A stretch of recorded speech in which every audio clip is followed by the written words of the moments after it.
우리가 길거리 전도, 노방 전도를 할 때에 요즘에는 잘 보이지 않는 문구이지만 이전에 예수 천당 불신 지옥이라는 그 편말을 종종 들고 다니는 모습들 보곤 했습니다.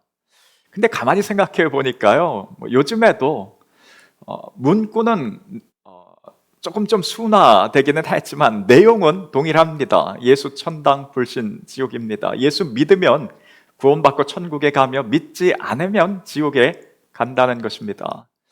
근데 이 내용의 전도 문구를 믿지 않는 넌 크리스찬의 입장에서 이 전도 문구를 볼 때 어떤 마음이 들까라는 생각을 해봤습니다.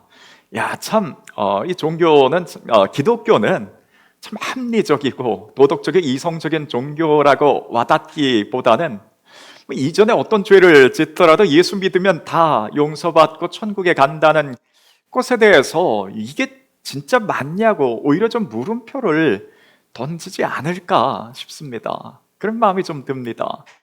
만약에 우리가 전도를 할 때에 글쎄요, 사람들에게 하나님께서 우리 모든 것을 지켜보고 계십니다. 언제 어떻게 숨어서 죄를 짓는 것도 하나님께서는 다 아시며 예수님께서는 심지어 마음속으로 짓는 죄도 죄라고 하셨습니다.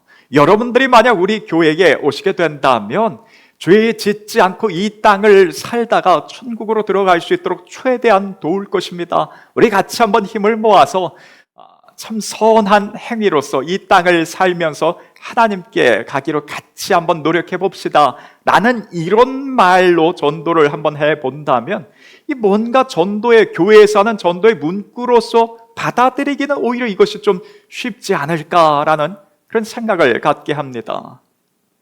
그런데 왜 교회에서는 이처럼 사람들이 수긍할 만한 그런 문구 대신에 왜 예수 천당 불신지옥을 아직까지도 동일하게 이야기를 하고 있는가라는 것입니다.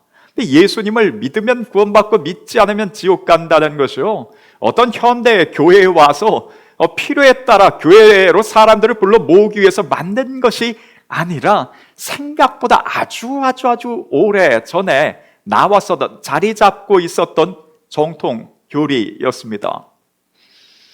성 어거스틴이라는 이름은 한 번쯤은 다 들어보셨을 줄 압니다.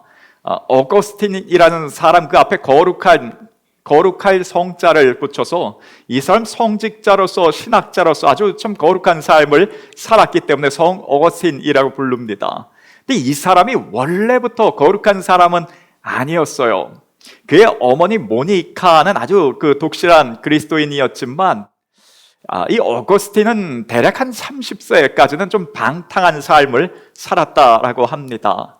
그래서 기독교의 그런 신앙의 바탕 아래서 계속해서 생활을 했던 것 물론 아니었고요, 자신만의 어떤 진리를 찾기 위해서 여러 가지 철학과 또 종교에 심취했다고 합니다. 그 가운데 한동안은 또 마니교에 빠져서 그렇게 살았다라고 합니다. 근데 이 사람이 30세가 된 그 이후에 어느 날 그 로마서 13장의 그 말씀을 통해서 하나님을 만나게 됩니다. 술 취하지 말고 방탕하지 말며 음란과 호색을 버리고 예수 그리스도로 옷을 입으라는 그 말씀을 딱 대할 때 이건 하나님께서 나에게 주시는 말씀으로 그대로 받아들이게 됐어요. 그 말씀 앞에 그 마음이 온전히 깨어지고 무너져서 나의 이전에 잘못된 삶을 내려놓고 그가 하나님 앞에 회심하게 되고 예수님을 나의 구세주로, 구원자로 영접을 하게 됩니다. 그리고 난 이후에 그가 주장했던 것이 사람은 태어날 때부터 타락했다는 거예요. 죄를 가지고 태어나서 죄 가운데에 살 수밖에 없다는 것입니다.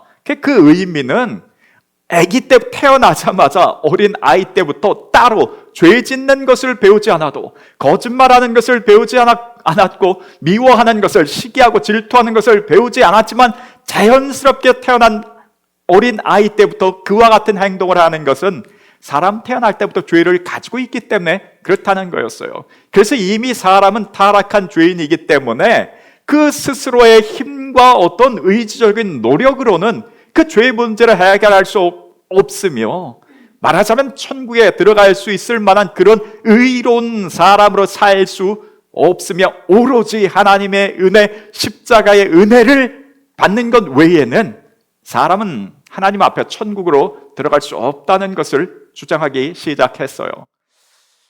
아마 어거스틴의 삶을 통해서 보자면 그 십자가의 은혜를 주장할 수밖에 없었을 것입니다.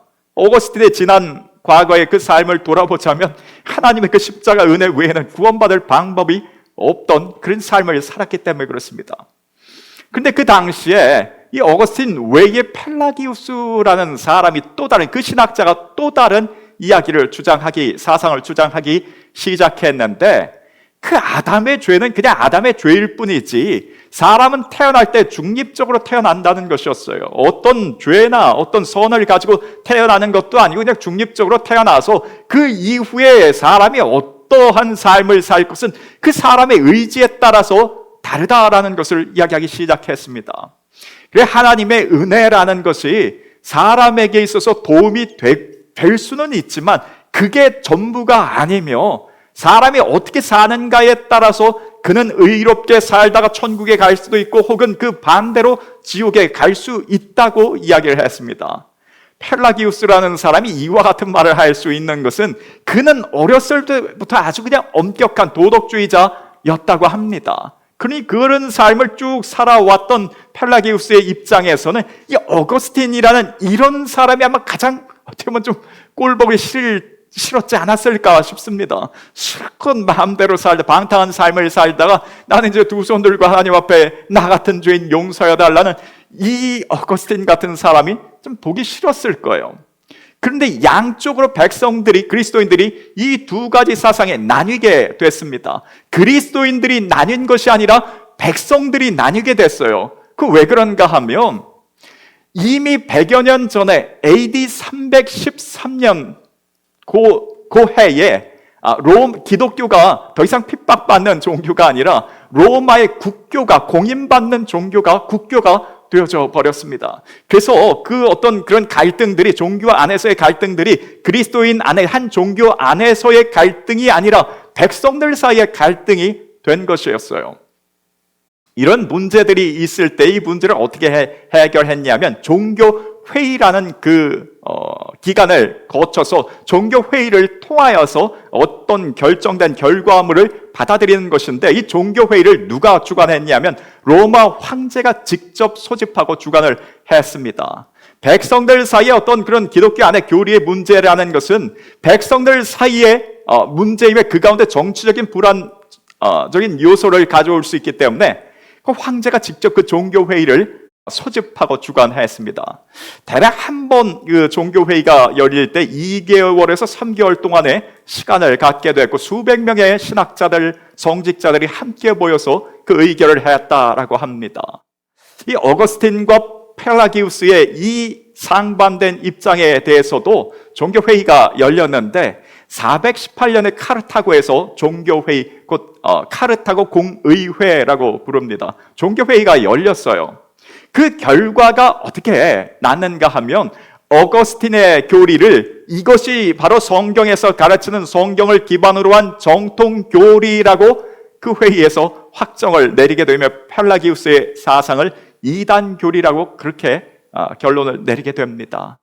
그 결국 우리가 지금 가지고 있는, 사람은 태어날 때부터 죄를 가지고 태어났으며 사람이 구원받을 수 있는 방법은 하나님의 은혜, 예수 그리스도의 십자가의 그 은혜를 믿고 받아들이는 것, 그것 외에는 사람은 천국에 갈 수 없다는 그 결론이 그때에 이미, 그때에 5세기, 4세기 그때에 이루어진 확정된 교리가 됩니다.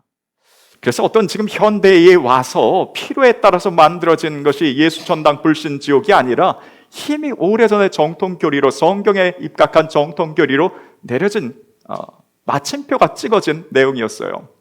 제가 왜 이 이야기를 먼저 드렸는가 하면요, 우리 기독교가, 개신교가 코로나 이후에 급격하게 어려워진 것이 아니라 이미 그 이전에도 교회에 대한 그 빨간불이 들어와, 상황이 좀 빨간불의 상황이라는 것은 계속해서 좀 나왔습니다. 그 왜 그랬는가 하면요, 주일학교나 청년부서나 점점 교회 학교가 줄어지는 것, 아예 없는 교회도 많았으면 점점점 교회 학교가 줄어지고, 말하자면 새롭게 예수 믿고 등록하는 사람들은 거의 점점 줄어지면 그냥 기존의 신자들만 유지되는 그런 상황들이 계속해서 유지되는 그것을 보면서 개신교가 지금 좀 빨간불의 상황이라고, 한참 그때 나왔던 단어가 골든타임이라는 그런 이야기였어요. 지금 한국교회가 골든타임 이 시기를 놓친다면 이후에 한국교회는 계속해서 추락할 수밖에 없다는 것이며, 또 누군가는 이미 골든타임은 지나갔다고 이야기를 했습니다. 그런 상황 가운데에 코로나의 상황까지 맞게 되었으니 실제로 그 모습들이 현실화됐던 상황이었어요. 근데 왜 한국교회가 그런 골든타임과 이런 어려운 시기를 맞게 되었는가? 그 가운데 하나 요인으로 잡은 것이 개신교회, 이 교회의 구원관이 잘못됐다는 거예요. 구원관이 잘못됐다라는 것은 굉장히 심각한 문제입니다. 구원관이라는 것은, 이 어거스틴에 관한 이 교리는 이미 수백 년 전에, 1500년 전쯤에 이미 확정된 교리인데, 그렇게 쭉 이어져 왔던 교리가 잘못됐다라는 것은 굉장히 큰 문제가 되는 것입니다. 이걸 여기에 대해서 왜 잘못됐다고 물음표를 갖는가 하면, 아니 교회에서 그렇게 쉽게 말하자면 천국행 그 티켓을 남발하다 보니까 이전에 어떻게 살았던지 간에 예수 믿고 구원받고 하나님의 자녀가 된다는 것을 손쉽게 이야기를 해주다 보니 이 사람들이 예수 믿고 난 이후에도 딱히 뭔가 달라질 것이 없다는 거예요. 이전에 천국 가기 위해서, 하나님의 자녀가 되기 위해서, 구원받기 위해서 뭔가 열심히 노력한 것이 없어요. 그러니까 어떻게 보면 거저 그냥 얻다 보니 예수 믿고 난 이후에도 똑같이 그냥 그렇게 살더라는 것입니다. 예수 믿기 이전이나 이후나 달라진 것이 없다는 거예요. 요즘 전체적인 그 사회적인 상황도 그렇습니다. 내가 뭔가 특별하게 열심히 노력해서 큰 성과를 만들어내는 것보다 그냥 적당하게 한 중간 정도 가서 그냥 평안하게 그렇게 사는 것을 원합니다. 신앙생활에서도요, 내가 사도들처럼 혹은 사도 바울처럼 열심히 뭔가를 해서 하나님 앞에 큰 상을 받는 것, 이건 내가 원치 않으며, 그저 나는 그냥 적당하게 신앙생활 했다가 나중에 천국만 갈 수 있다고 한다면 그냥 그것만 행복하고 만족하다는 거예요. 근데 이게 정말 맞냐는 것입니다. 일주일에 딱 1시간, 주일날 교회에 와서 예배 한번 드리면서 지난 한 주간의 죄를 내가 하나님 앞에 고백한다고 하고, 또 이후에 그 1시간, 그 이후의 생활 가운데서는 전혀 예수 믿는 자의 그 모습이 보이지 않는데 그 사람이 정말 구원받은 것이 맞는가라는 것에 대한 물음표입니다. 그렇다면 반대로 예수 믿고 난 이후에 거룩하게 뭔가 바뀌는 신앙생활을 하지 아니하며 반복된 죄를 짓는 그 사람들을 향해서 이 사람들 아직 구원받지 못한 사람들이라고 그렇게 얘기하는 것이 옳은가요? 누구나 다 나의 삶에 대해, 내 신앙에 대해서 그런 물음표를 가질 수밖에 없습니다. 그럼 나 정도 신앙생활 하는 건 어떤가? 괜찮은가? 부족한가? 현대판 뭔가 종교회의를 좀 다시 한번 열 법한 그런 상황입니다. 그런데 우리에게 또 다른 종교회의가 필요치 않은 것은 오늘 우리가 읽었던 그 본문 말씀 가운데에 우리가 가지고 있는 구원에 대한 물음표에 대한 그 답이 아주 어떻게 보면 정확하고도 자세하게 나와 있습니다. 사도행전 2장에 우리가 베드로 목사님의 설교를 지난주에도 듣고 참 은혜를 많이 받았습니다. 근데 우리만 은혜를 받았던 것이 아니라 그 당시에 베드로 목사님의 그 설교를 듣고 나서 나는 예수를 믿겠다라고 하나님 앞에 회심했던 자의 수가 어마어마했습니다. 우리 읽었던 마지막 41절에 보면 그 사람들이 어떤 사람인가 보면 그 말, 베드로의 설교를 받은 사람들이 세례를 받았어요. 그러니 내가 베드로의 뭔가 말을 듣고 나서 한번 예수를 믿는 것도 한번 긍정적으로, 아니면 제가 한번 교회 한번 가보겠습니다, 그 정도가 아니었어요. 예수님을 믿고 받아들이고 영접하며 구원받은, 세례를 받은 자의 숫자가, 남자의 숫자만 신도의 수가 3,000이나 되었다라고 합니다. 그게 어마어마한 숫자죠. 이날에 이렇게 많은 사람들의 영혼 구원이 있을 수 있었던 것은 결정적인 건 베드로의 설교였습니다. 베드로가 뭐라고 설교를 했는가 했더니요, 예수 그리스도를 이미 2달 전에, 지금 베드로의 설교하는 시점은 예수님께서 십자가에 달려 돌아가신 지 한 2달 정도 지난 후의 시점입니다. 그러니 이미 사람들의 기억 속에 뚜렷하게 아직까지도 남아있는 그런 예수님이라는 자가 어떤 삶을 살다가 어떻게 죽게 되었는지 거기에 대해서 뚜렷하게 기억에 남아있는 그 상황이었어요. 그 상황 가운데에 예수가 죽게 된 것은 로마 군병들에 의해서, 로마 총독의, 빌라도 총독에 의해서 죽은 것이 아니라 바로 너희가 예수를 죽였다라고 했습니다. 이 말을 받은 그 사람들이 이 무슨 말 같지도 않은 소리냐고, 우리가 언제 예수를 죽였냐라고 하지 않았습니다. 너희가 바로 예수를 죽인 자라고 했을 때에 그 백성들의 반응이 37절에 보면 이와 같았습니다. 그들이 이 말을 듣고 마음에 찔려 베드로와 다른 사도들에게 물어 이르되 형제들아 우리가 어찌할꼬 하거늘 이라고 했습니다. 여기서 이 찔려라는 그 단어의 원어의 의미를 보면 어떤 가시에 좀 이렇게 푹 찔린 그런 단어가 아니라 관통할 때 쓰는 그 단어를 썼어요. 그 마음이 완전히 관통되었다라는 것입니다. 정말 하나님의 아들로 메시아로 이 땅에 오신 그 예수 그리스도를, 내가 믿고 받아들여야 될 그 예수 그리스도를 내가 십자가에 못 박았구나, 엄청난 죄를 지었구나라는 것에 대해서 마음이 관통당했습니다. 그래서 난 이후의 반응이었어요. 내가 이 죄를 어찌할꼬라는 것이었습니다. 우리가 예수 믿고 천국 가고 예수 믿고 구원받는다라고 했을 때에 그 예수 믿는다는 과정 속에 뭐가 들어가는가? 내가 죄인인 것이, 내가 지은 죄가 깨달아지고 나는 구원자 없이는 이 죄의 문제를 해결할 수 없다는 그 죄인이라는 것이 그게 내 마음속에 찔림이 되어지고 깨달아지는 그 과정이 필요하다는 거예요. 예수를 믿는다 하는, 나는 예수님 믿습니다 하는 그 사람 속에는 그 이전에 무슨 과정이 있었는가? 이 과정이 있었습니다. 나는 죄인입니다. 나는 이 죄의 문제를 해결할 수 없는 사람입니다. 그러니 나에게는 구원자가 필요합니다. 결국 사람들이 왜 예수를 믿게 되는가 하면요, 나의 이 죄의 문제를 내 스스로가 해결할 수 없다는 것이고 내가 죄인인 것이 깊이 깨달아졌기 때문에 그렇습니다.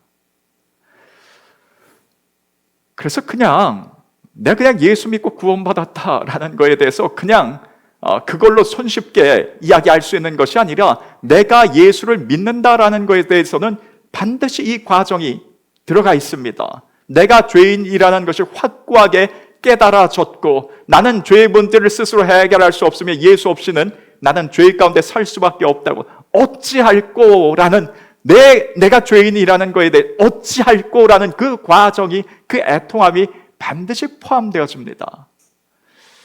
우리도 예수 믿고 구원받은 과정 가운데 이 과정이 있었어요.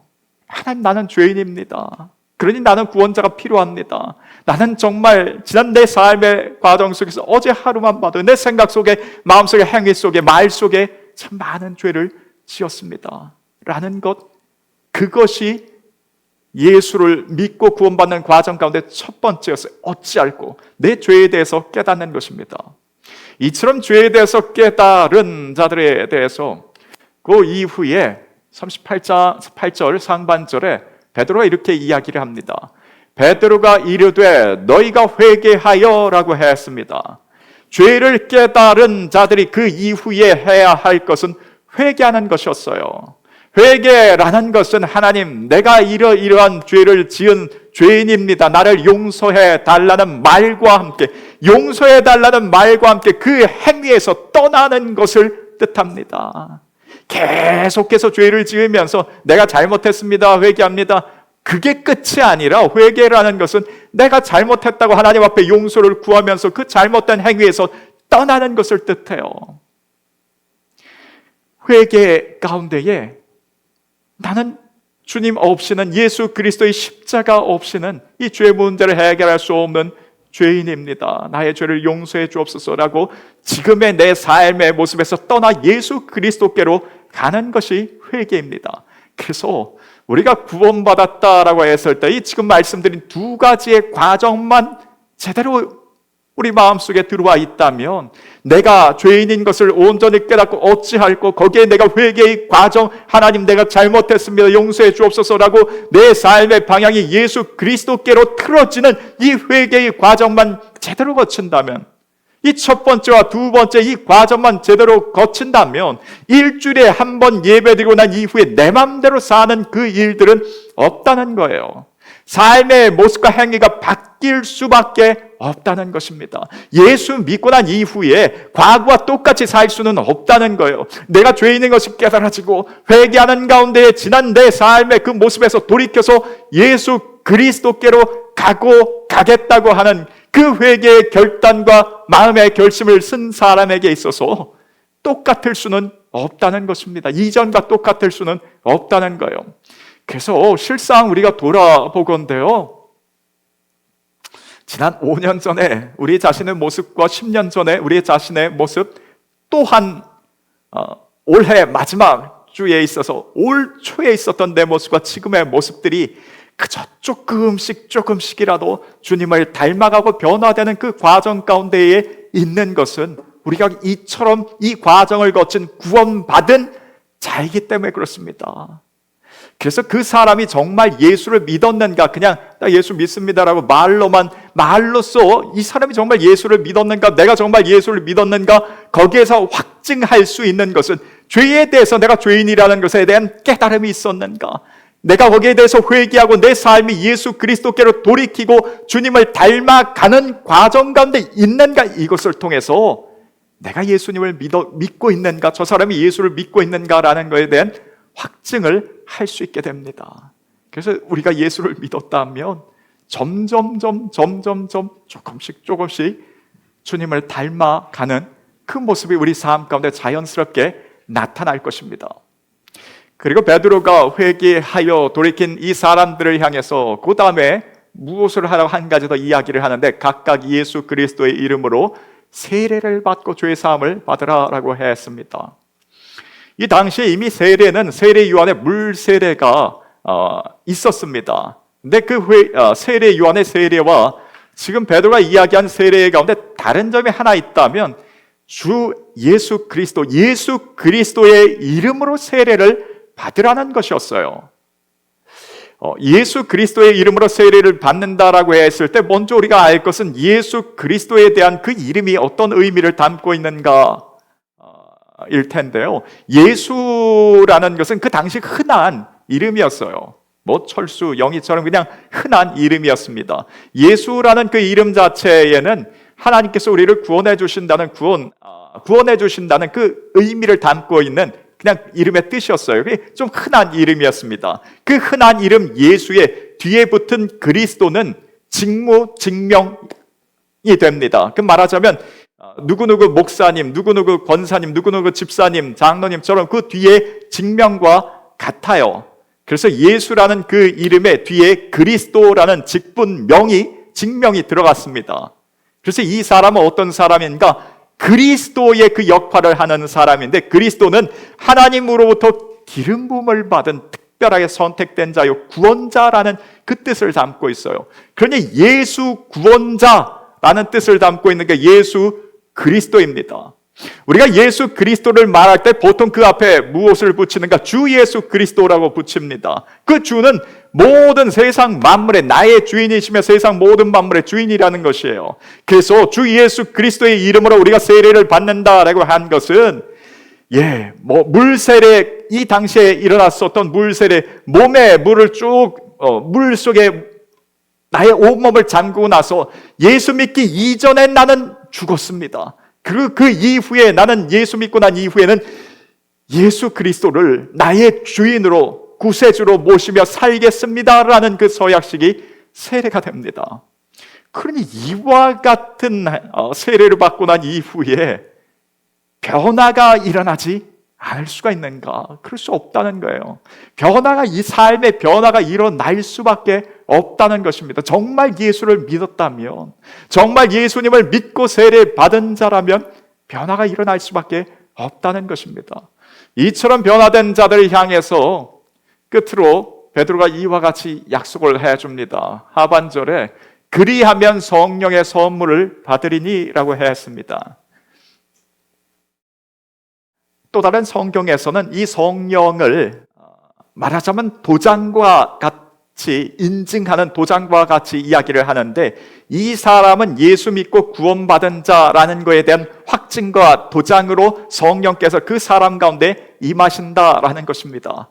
그래서 우리 가운데에 성령께서 임하셨다라는 것은 내가 예수 믿고 구원받은 자가 되었다라는 것에 대한 확증입니다. 곧 우리 안에는 성령께서 함께하고 성령 하나님께서 이미 함께하고 내주하고 계십니다. 내 죄에 대해서, 나는 죄인이라는 것에 대한 깨달음이 있었고, 우리가 예수 그리스도의 이름으로 세례를 받았으며 그 예수만이 나의 구원자가 될 수 있다고 회개하는 그 과정을 모두 다 거쳤기에 우리 가운데서는 저 성령 하나님께서 함께 거하고 계십니다. 이러한 부분을 통하여서, 오늘 베드로의 설교를 통하여서 이날의 이 과정을 거친 자들이 거룩한 이 무리, 신도의 무리가 3천이나 더했다라는, 구원받은 자들이 되었다라는 이 성경을 통하여서 이 구원의 역사가 다른 것이 아니라 예수를 나의 구세주로 믿고 영접하고 내 죄에 대해서 깨달아지고 예수를 받아들인 그 사람이 구원받은 것이 맞구나라는 것을 확인하게 됩니다. 이 베드로의 설교 안에서뿐만 아니라 성경 전체적으로 참 이러한 구원의 과정들을 참 여러 군데에서 우리가 확인할 수 있습니다.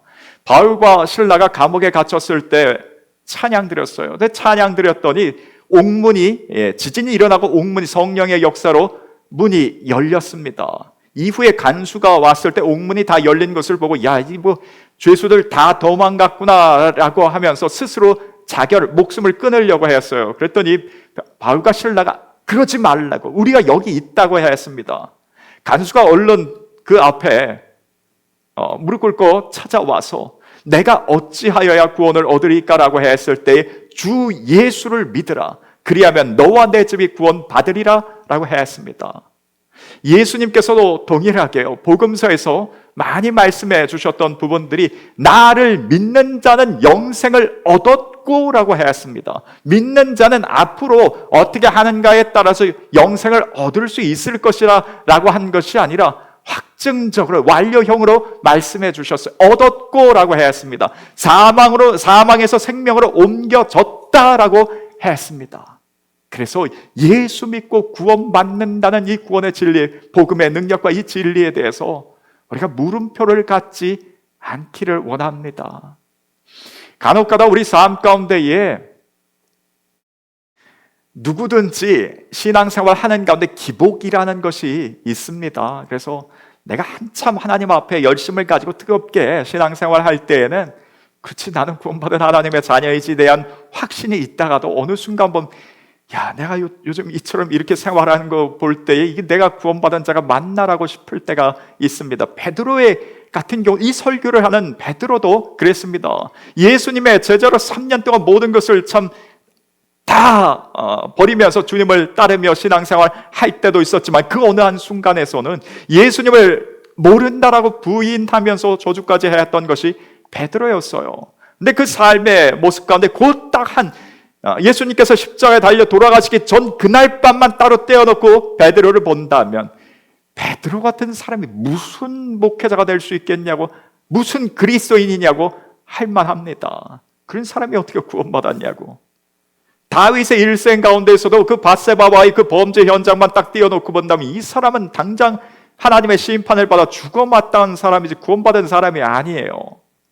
그런데 그러한 사람들이라 할지라도 결국은 하나님께로 다시 돌이키는 과정 가운데에 그들 역시 저 영원한 천국의 기쁨을 누리게 됐습니다. 그래서 내 삶의 어떤 기복적인 그 부분 가운데에 나 같은 사람이 이게 무슨 구원받은 사람인가 할 필요가 없는 것은요, 마치 우리가 구원받은 것이 시민권을 얻은 것과 천국 시민권을 얻은 것과 같아서 우리가 죄를 짓고 잘못한 그 부분에 대해서 하나님의 징계가 있고 책망이 있고 책벌은 있겠지만 시민권 자체, 부모 자식 간의 그 관계 자체는 끊어지지는 않는다라는 것입니다.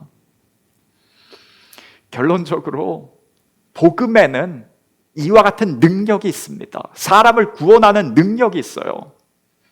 현재 한국 교회를 약화시킨다는 것이 이 복음에 대한 문제는 아닐 것입니다. 복음 자체에는 사람을 구원하는 능력이 있어요. 우리가 이것을 제대로 전하지 못하고 우리가 복음을 받아들인 그 이후에 예수님을 나의 주인으로 모시고 살지 못하는 이 부분이 문제라면 문제이지, 교회가 어떤 복음에 대한 천국 티켓을 남발하는 것이, 복음을 전한다라는 것이, 복음을 복음답게 전한다는 것이 신앙을 약화시킨다고 여기지 않습니다. 올 한 해의 마지막을 돌아보는 이 마지막 주일에 우리가 예수 그리스도에 대한 그 복음의 능력이 우리 마음 가운데 다시 한번 확고히 살아날 수 있기를 원합니다. 복음에는 능력이 있어서 사람을 구원케 하는 그 능력이 있다는, 거기에 확신이 있기를 원합니다. 그래서 어디서든지 이 복음에 대해서만 우리가 전할 수 있다면, 제대로 나타낼 수만 있다면, 우리 현실의 삶 가운데서도 이 당시 사도행전의 2장에 있었던 이 구원의 역사들은 여전히 일어나게 될 줄 믿습니다. 우리 삶 가운데 또한 베드로의 이야기 가운데 있었던 세례받음이 결국은 무엇인가? 내 삶의 방향이 이제는 내 중심이 아니라 예수 그리스도를 나의 구주로, 나의 주인으로 모시고 산다는 것입니다. 그래서 그 은혜가 우리 가운데에 예수님께서 나의 주인이십니다라는 그 고백이 우리 삶 가운데 언제든 나올 수 있는 고백이기를 소원합니다. 주님은 나의 주인이십니다. 오늘 말씀을 기억하면서 같이 한번